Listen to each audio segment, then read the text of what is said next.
오늘 우리에게 주신 하나님의 말씀은 창세기 20장 1절부터 18절인데요. 우리 어린 친구들도 있으니까 오늘은 교독하도록 하겠습니다. 천천히 한 절 한 절씩.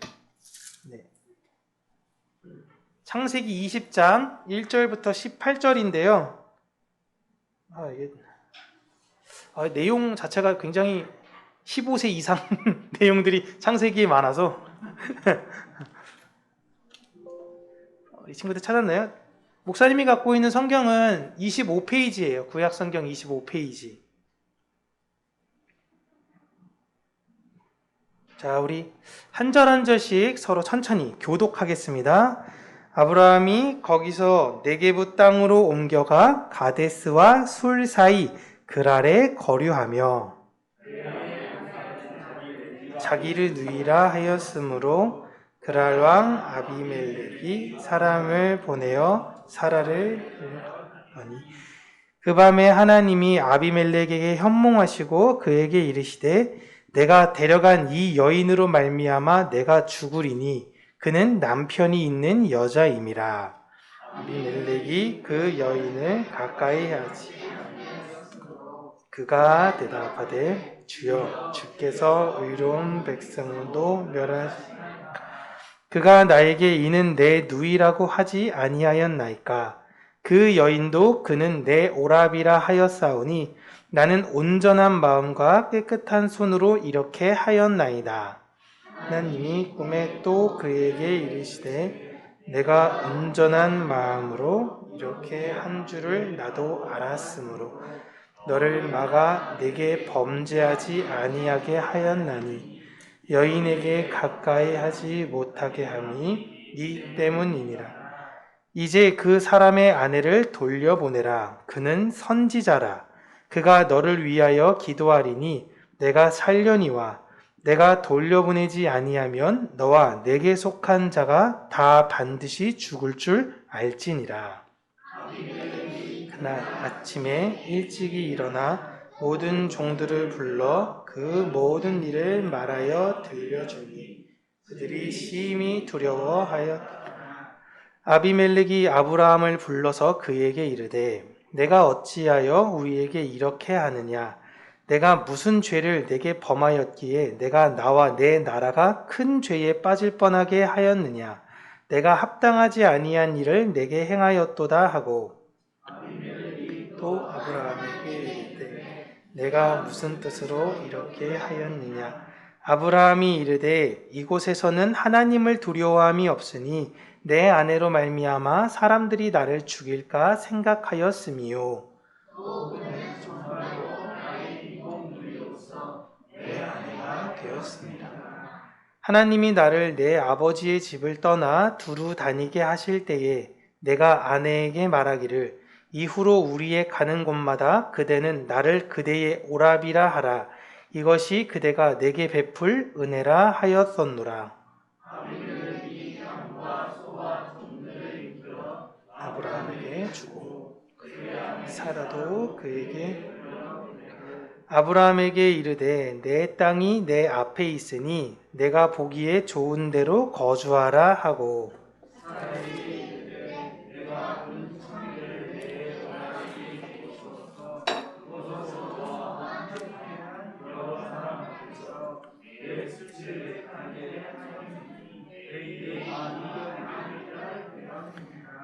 아브라함이 하나님께 기도하매 하나님이 아비멜렉과 그의 아내와 여종을 치료하사 출산하게 하셨으니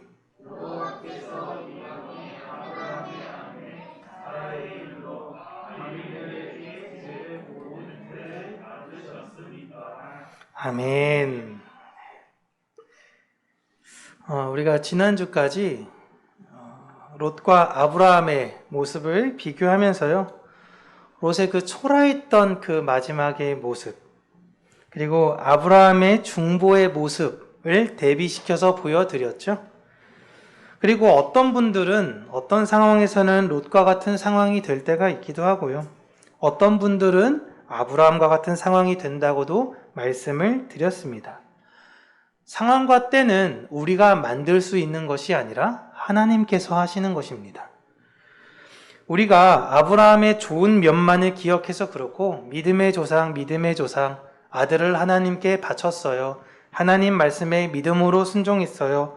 라고 이런 것들을 어렸을 때부터 단편적으로 들어서 그렇지 우리가 창세기 지금 쭉 함께 살펴보시면서 알겠지만 아브라함의 모든 그 걸음걸음이 다 좋았던 것이 있는 것만은 아닙니다.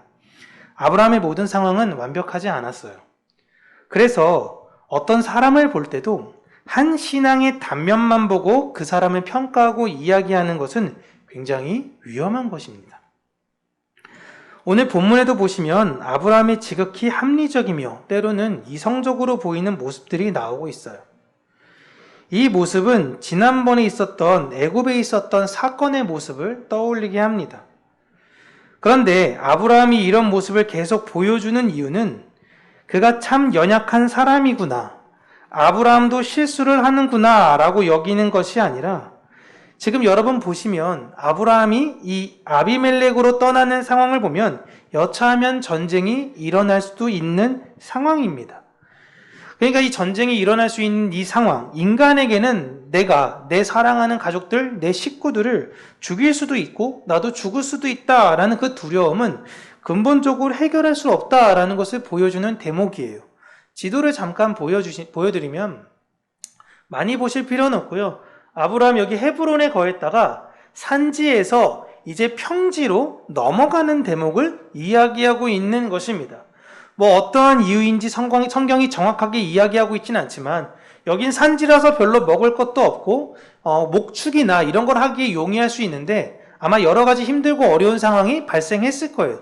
그래서 부득불 그 목초지가 푸른 곳으로 갈 수밖에 없는 상황일 수밖에 없습니다. 근데 여긴 아무도 없나요? 그렇게 좋은 땅에? 좋은 땅에 이미 터잡고 있는 사람들이 있었다라는 것입니다. 다른 부족이 다른 부족에게 이동할 때 그들의 땅을 침범하는 것은 그들에게 또 다른 의미의 전쟁을 선포하는 것과 마찬가지인 거예요. 아브라함이 그동안 하나님과 만나는 수많은 경험과 하나님 말씀대로 다 이루어지는 것들을 봤음에도 불구하고 이런 자신의 생명이 걸려있는 결정적인 순간에는 하나님의 방법과 약속은 잊어버리고 자신의 방법과 그 세상의 방법이 먼저 나오는 것입니다.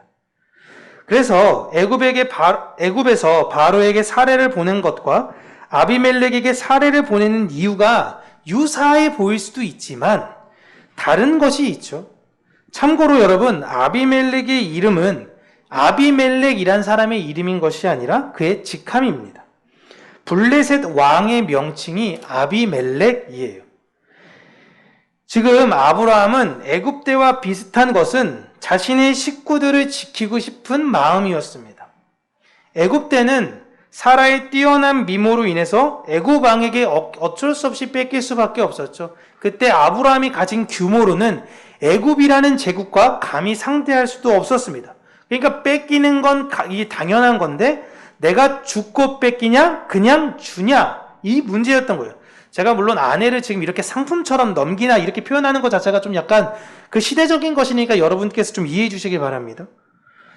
그런데 지금은 오늘 상황은 사실 애굽 때와는 달라요. 지금은 아브라함도 규모가 있습니다. 한번 싸워볼 수가 있어요. 그런데 아브라함은 이곳에 온 의도가 당신들의 땅을 차지하고 정복하려는 것이 아닙니다 라는 것을 말했어요. 그럼 내가 그 말을 하기 위한 증명이 필요하죠. 아비멜렉이 그 증명의 요구로 아브라함의 혈통 중 여자를, 자식을 혹은 그 가족을 자신에게 시집 보내라 라는 것이었습니다.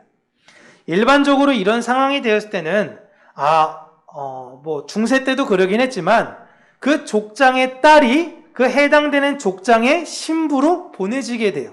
근데 여러분, 아브라함에게는요 자식이 없습니다.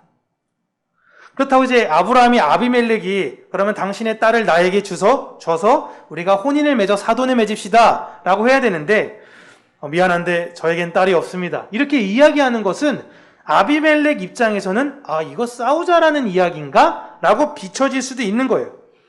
그래서 아브라함이 선택했던 방법은 자신의 아내를 여동생, 사촌 여동생으로 속여서 넘긴 것입니다. 물론 나중에 아브라함의 변명을 보면요 사촌 동생이 맞다라고 주장을 하잖아요.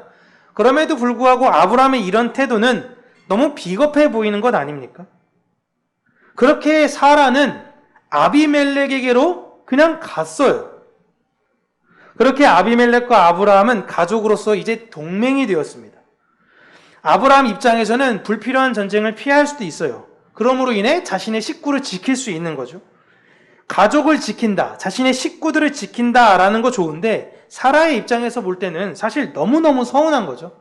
하지만 이것은 아브라함이 하나님께 언약을 받았을 때, 가나안으로 들어갔을 때부터 이미 사라와 아브라함이 이야기를 했던 것이었다라고 이야기를 합니다. 근데 이런 사라의 입장을 떠나서 사라 한 명만 희생을 하면 모두가 이익을 보는 이런 방법이 당시에 굉장히 일반적인 외교인 것입니다. 여러분, 지금 우리도 잘 모르겠지만 때로는 그 명문가자제 혹은 재벌가들도 이런 유사한 방법을 사용하기도 하잖아요. 그들이 진짜 사랑으로 피가 끓어가지고 결혼합니까? 회사의 이익관계에 따라서 결혼하잖아요. 그 모습이 좀 더 이 시대는 확장되었다라고 생각하시면 돼요. 그런데 이렇게 잘 되면서 모두가 다 해피하게 끝났습니다. 평화로워 보이는 외교적 방법이 다 이제 돼가지고 행복하게 모두가 끝났다라는 것처럼 보이는데 느닷없이 하나님께서 개입을 하십니다. 분명히 소돔이 망하기 전에 사자들, 천사들과 하나님이 함께 찾아가서 분명히 내년 이맘때에 사라가 아들을 낳을 것이다 라고 말씀을 했어요. 아브라함도 들었고요, 사라도 들었어요. 웃었죠? 아이고, 이분들이 아내가 폐경했는데 아들을 낳는다니. 이런 말을 들었습니다. 안 믿었어요, 아브라함은. 아브라함이 이 말씀을 믿었다면 아브라함은 아비멜렉에게 사라를 보낼 수 없습니다. 그러니까 아브라함은 철저하게 하나님의 말씀을 믿지 않았던 거예요. 그래서 어차피 나랑 하나님께서 하신 그 말씀은 내가 하나님한테 한 것이 아니라 하나님이 일방적으로 나에게 약속하시고 말씀하신 것이니 내가 지금 그분과 계약을 파기한 것이 아니다 라고 생각해서 나는 합리적으로 아비멜렉과 계약을 맺고 있는 거예요. 그럼 하나님 입장에서는 누가 계약을 파기한 거냐면 아브라함이 계약을 파기했잖아요. 그럼 누구한테 찾아가셔서 책망하셔야 되냐면 아브라함한테 찾아가셔서 책망하시고 추궁하셔야 되는데 엉뚱하게도 아비멜렉에게로 찾아가십니다. 사라가 아비멜렉을 데리고 간 그날 밤에 하나님께서 아비멜렉의 꿈에 나타나십니다. 그리고 사라를 데려간 이유로 그와 그의 나라를 다 그냥 없애버리겠다라고 하신 거죠. 그러자 이제 아비멜렉은 깜짝 놀라서 자신은 이 여자에게 손도 대지 않았고 지금 너무나 평화로운 방법, 일반적인 방법으로 외교를 해서 이렇게 한 것입니다 라고 열심히 항변을 해요. 아비멜렉도 여러분 아브라함과 싸우고 싶지 않았던 거예요. 그러니까 하나님께서 아비멜렉의 그 변명을 다 듣고 나시니 내가 다 알아 라고 이야기하시죠. 혹시나 네가 그 여자를 건드릴까봐 내가 그것을 막으려고 왔다라고 이야기를 하십니다.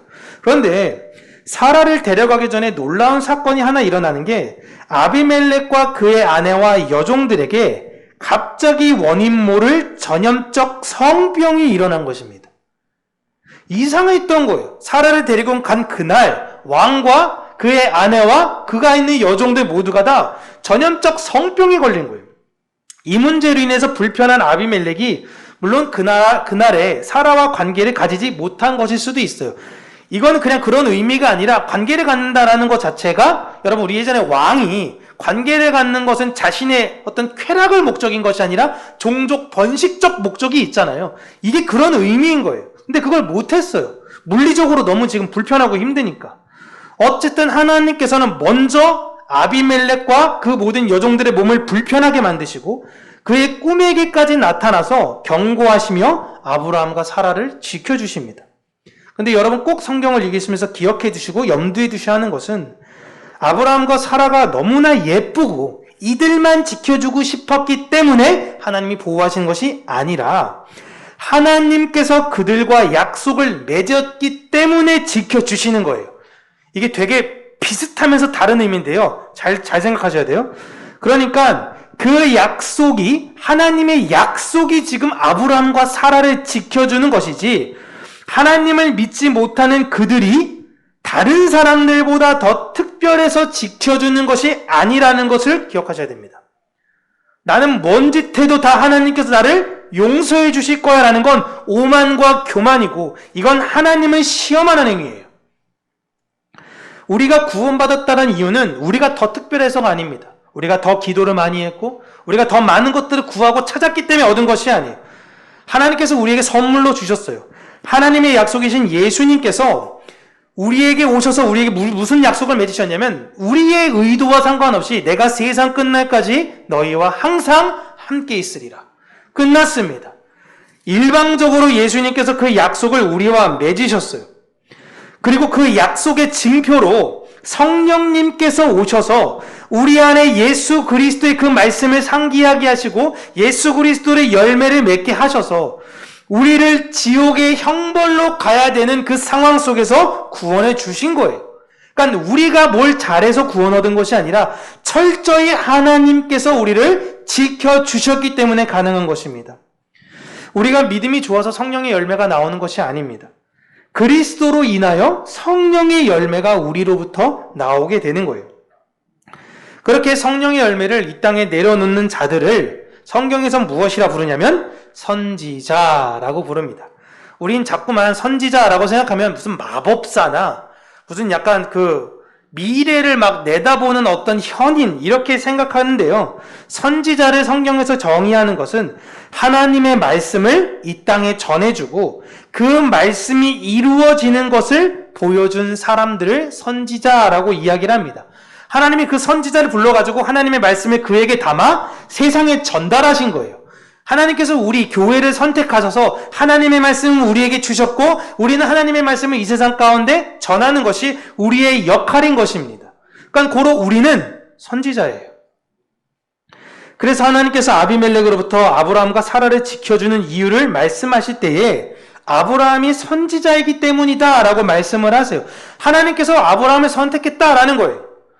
아브라함과 그의 아내를 통해서 하나님께서 언약을 말씀하셨고 그 말씀이 그들을 통해 이루어지는 도구로 그들이 부름을 받은 거예요. 이걸 특별함이라고 이야기하면 특별함이지만 아브라함과 사라가 이것만 가지고 자신들이 특별한 것이다라고 주장할 수는 없어요. 하나님은 그들을 어여삐 여겨, 그냥 그들을 긍휼히 여겨 그들을 택하셨고 그들을 통해서 하나님의 복음을 전하시려는 게 하나님의 뜻이지만 그들이 그 상황만 놓고 봤을 때 나는 하나님께서 이렇게 특별함을 받은 사람이야 라고 잘난 척할 수 없다라는 것입니다. 이걸 우리가 잘 기억해야 된다라는 거예요. 우리가 선지자라고 하면 좀 특이한 모습을 자꾸만 기억을 해서 약간 교회 내에서도 특별히 목회자분들이 있어서도 어떤 약간 엘리야 같은 모습, 세례 요한 같은 그런 모습, 막 속옷도 안 입고 겉옷만 두르고 막 띠띠고 돌아다니고 막 밖에서 막 선포하고 다니고 아가보 이런 분들 신약 시대에 나오죠. 선지자의 모습. 막 머리 풀어 헤치고 막 옷도 특이하게 입은 광인의 모습으로만 우리가 생각할 수 있는데요. 물론 그럴 수도 있습니다. 선지자분들이 그렇게 지금 사역하실 수도 있어요.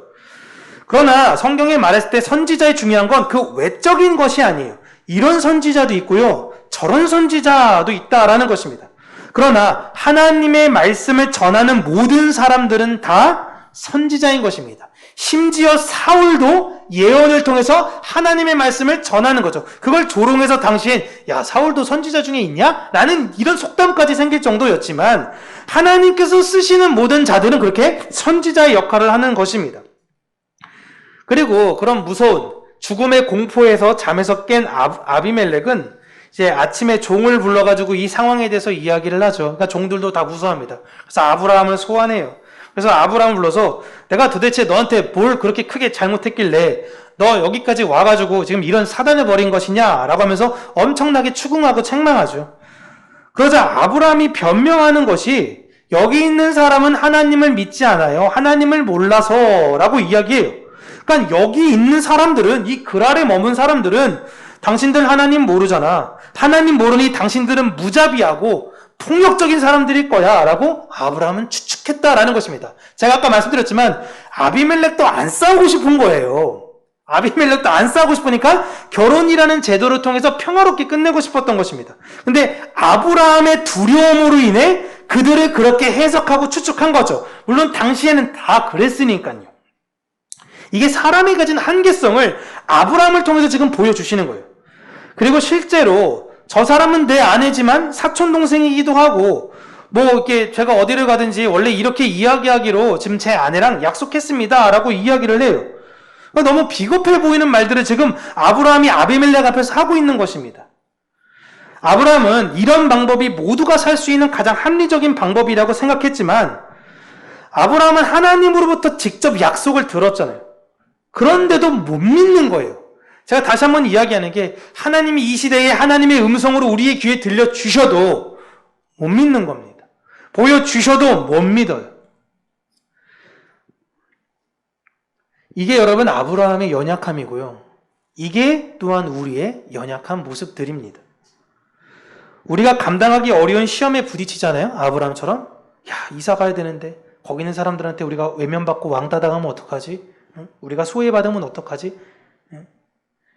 이때 이런 목숨을 연명하려는 아브라함의 초라한 이 모습이 사실 우리의 모습인 것입니다. 우리도 이런 상황에 부딪히면 여지 없어요. 여지 없어.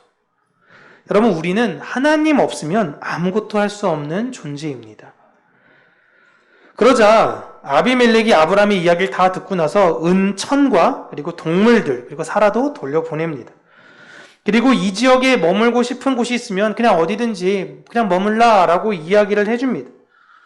이렇게 우리는 늘 주님을 배신하지만 하나님께서는 우리를 하나님께서 맺으신 약속에 따라 신실하게 이끌고 가시는 거예요. 그래서 제가 확신하고 단언하는 것이 내가 갖고 있는 생각으로는 우리가 어떻게 그 결론을 낼지 모르겠지만 하나님은 여러분들을 반드시 완성하십니다.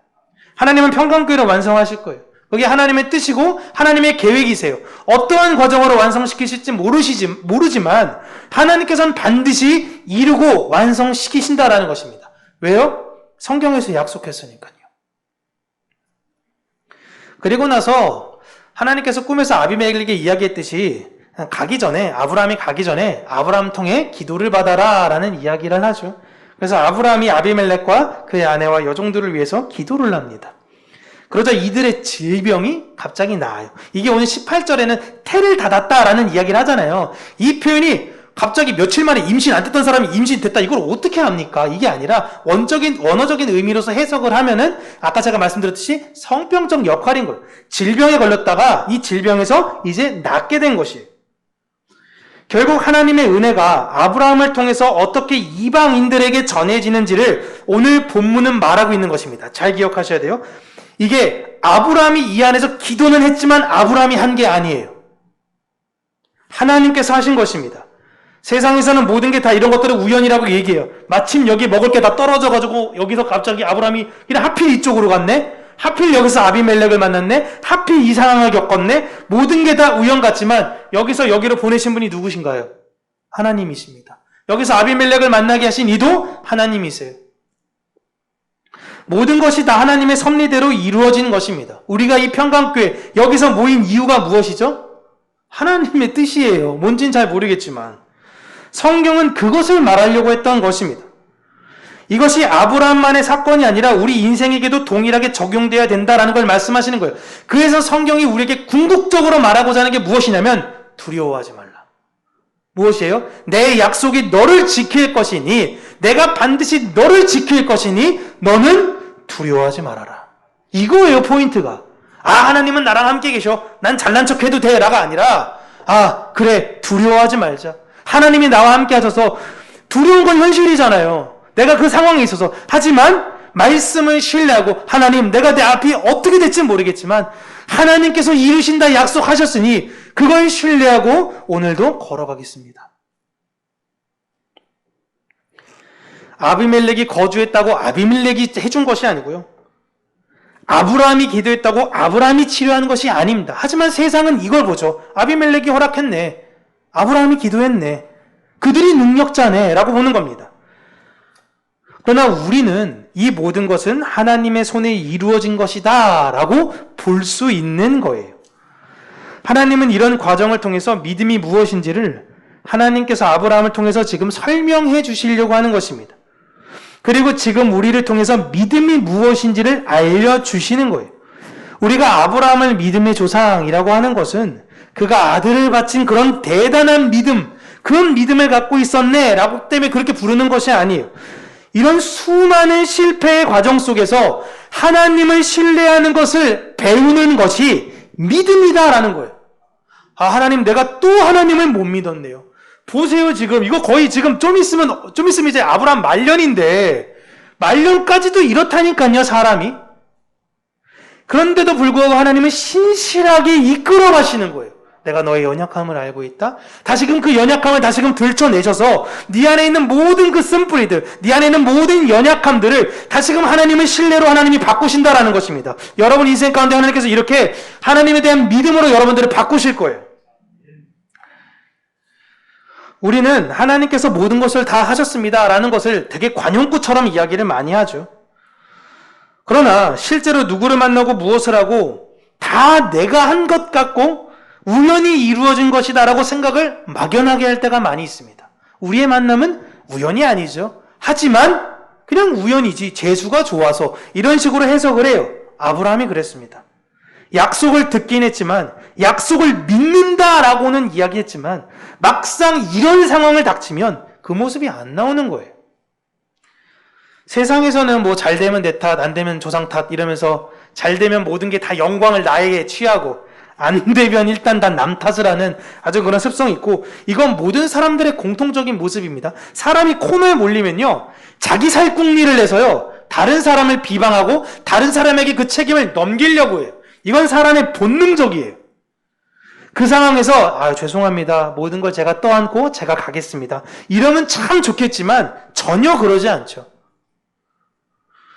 그러나 우리는 잘 되건 잘 되지 않건 우리를 선하게 만드시려는 하나님의 뜻 안에서 이루어지고 있는 것이고, 그 뜻은, 지금 내 삶 가운데서 그 뜻은 나에게 주신 최선의 가장 선하신 방법이시고, 그 끝으로 갔을 땐 결국엔 나의 연약함과 하나님을 향한 믿음으로 종결된다라는 것입니다. 그걸 하나님의 사랑으로 나중에 우리는 해석해내서 감사로 하나님께 제사를 드릴 수 있는 사람들이 되는 거예요. 그걸 인생에서 배우는 거예요. 그렇게 우리는 축복을 다른 이들에게 흘리는 사람들이라는 것을 알게 되는 것입니다. 그러니 이 성경을 통해서 나와 같은 고민과 아픔을 마주하는 사람들이 하나님의 손에 이렇게 이끌려갔다라는 것을 우리가 면밀히 살펴보게 되면 이 성경을 내가 읽을 수 있다라는 것이 정말 큰 축복으로 여겨지는 거죠. 그게 아니면 뭐 방법이 없는 거예요. 여러분, 하나님은 올 한 해도 우리를 향한 하나님의 사랑을 곳곳에서 말씀하셨습니다. 그죠? 아닌가요? 생각해보면 모든 것이 다 은혜였고요. 모든 것이 하나님의 인도하심에 따라서 우리에게 이루어진 가장 선하신 것들이었습니다. 예배도 제대로 못 드렸고, 뭐 기도도 제대로 하기 어려웠고, 우리 안에 충분한 교제도 없었는데 하나님 이것이 무슨 유익인가요? 라고 하겠지만, 하나님께서는 우리 각자에게 가장 좋은 선한 길로 지금 우리를 인도해 가고 계시는 중이신 것입니다.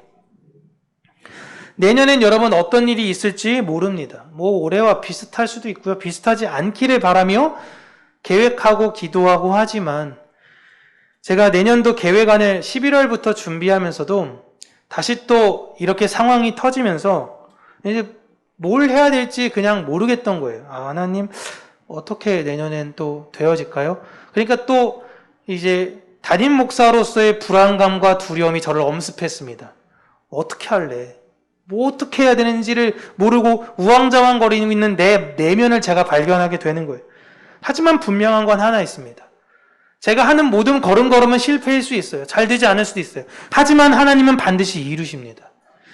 우리가 이거 믿고 함께 가는 평강교회가 되었으면 좋겠습니다.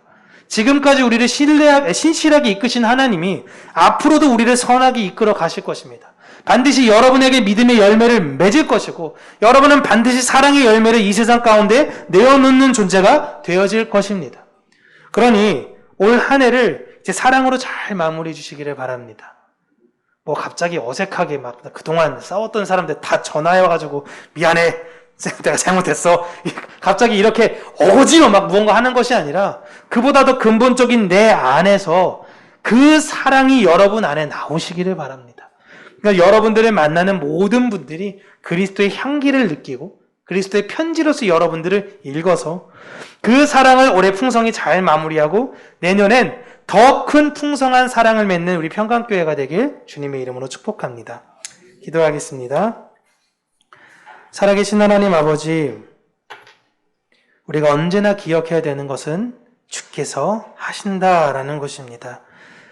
우리가 놓고 볼 때는 이 상황이 어떻게 흐를지도 모르고 우리의 상황은 더욱더 절망적으로 보일 수도 있긴 하겠지만 그 모든 것 가운데 가장 선하신 뜻대로 하나님께서는 하신다라는 것을 그 믿음을 우리에게 주시기를 간절히 간구하고 소원합니다. 인생의 여러 가지 시련과 고난 가운데 나의 연약함을 발견하겠지만 그때마다 나의 연약함을 내려놓고 하나님을 다시금 신뢰하며 믿는 하나님의 자녀가 되게 하여 주시며 그 계기를 통해서 더욱더 성장해가는 우리 평강교회와 우리 평강교회 모든 성도님들이 될 수 있는 은혜 허락하여 주시옵소서. 내년엔 하나님 우리가 더욱더 주를 의지하며 믿음으로 달려가는 한 해가 되어지기를 간절히 간구하고 소원합니다. 여러 가지 두려움과 여러 가지 시험과 여러 가지 어려움들이 우리를 엄습할진 모르겠지만 주를 향한 신뢰와 주를 향한 그 믿음을 굳건히 붙잡고 달려가는 우리 평강교회가 되게 하여 주시옵소서. 예수님 이름으로 기도합니다. 아멘.